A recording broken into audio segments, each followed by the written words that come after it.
I do ribs, I do chicken, I do macaroni and cheese, I do collard greens, I do cornbread. You name it, I do it. It's a community center, and our kids from all over the neighborhood can come and do their homework and stuff. And then after that, we all go back there and have a little bit of rec, and then the elementary eat dinner, and then the middle schoolers eat dinner. Mac is the person who makes the food. He works really hard to cook and let us have food Monday, Wednesday, and we clean up for Mac. It's kind of the glue that keeps everything together around the center. The kids are always showing up for that meal. It's a conversation among parents and kids. What's he cooking tonight? And he is a great cooker, and we like his food. I'm a very big supporter of Second Harvest and the Kids Cafe just because what it's done for our neighborhood. It's brought us all together 3 days a week. It's really nice.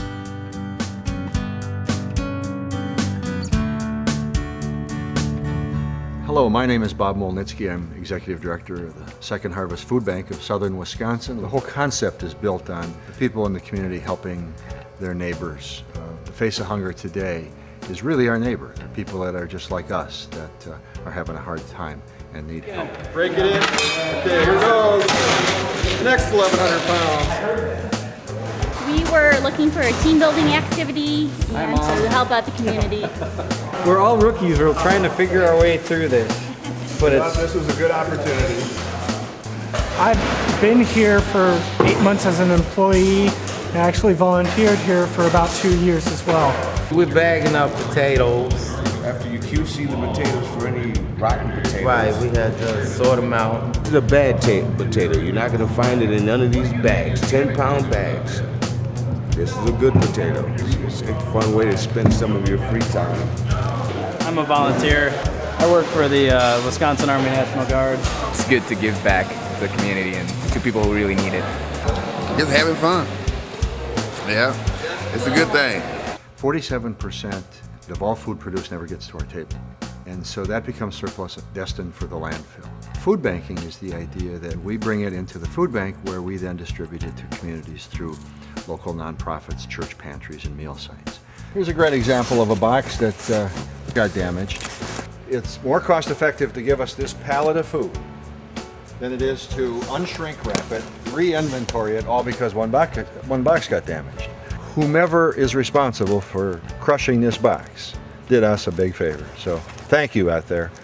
Just last week, the federal government released information that said that poverty was at a 32-year high in America, and that severe poverty had grown faster than all poverty together. In order for us to move more food, we have had to expand that distribution system.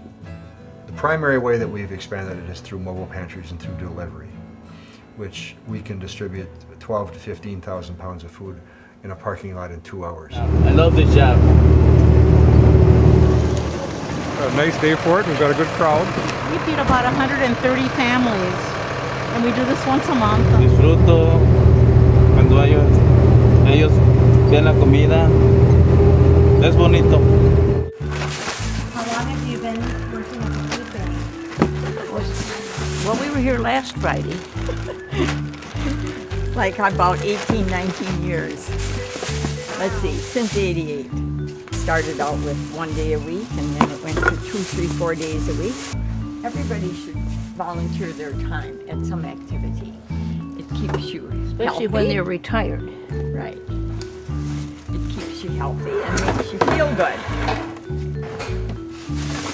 Many of our aisleways are very crowded with product, having more than tripled the amount of food that we process since this building was first built 10 years ago.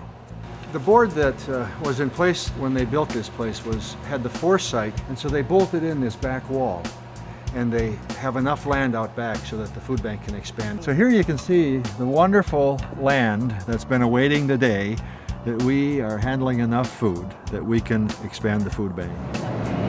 Here we have our receiving and shipping dock. It was originally built to be a receiving dock. Today it ships and receives. When we expand the building, we're going to be taking out all of this so that we can have a much larger shipping and receiving area. This is our clean room or our work room. And right now it's where we put contaminated product until we inspect it, but it's also the room that we have to make sterile food handling. And the expansion plans call for a new room that's large and sterile for our volunteers that do food handling. Here you have our racking system. In the new warehouse, we're going 1 down and 3 up. And so not only do we gain another 18,000 square feet of warehouse space, we add 25% more to that by adding a 4th level. We are over at our auxiliary warehouse. We go back and forth a lot, so if we can expand the food bank, we can bring all of this food home. The opportunities don't present themselves in any kind of regular, orderly way, so if somebody says we've got 10 semi-loads of food, if we can store it, then it'll help us through those times that aren't so flush. I mean, this is unbelievable.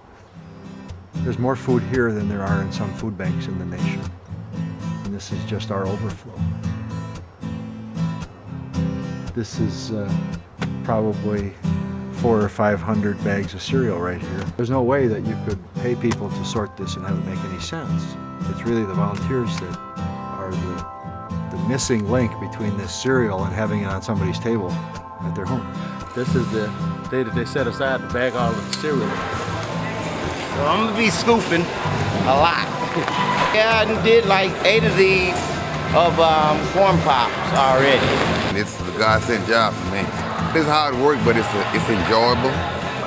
Just doing something for somebody else. We are the diligent doers.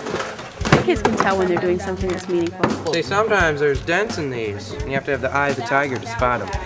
We're trying to get it as close to 2 pounds as we can. I mean, everybody needs to eat, so. And everybody always needs help at some point or another in their lives. The majority of people who are in poverty today won't be in poverty in a year. Usually a circumstance like somebody got laid off in the family, they might have had an illness or a car accident, but they will get back on their feet. And the sooner we help them, the quicker they're going to get back into productive society.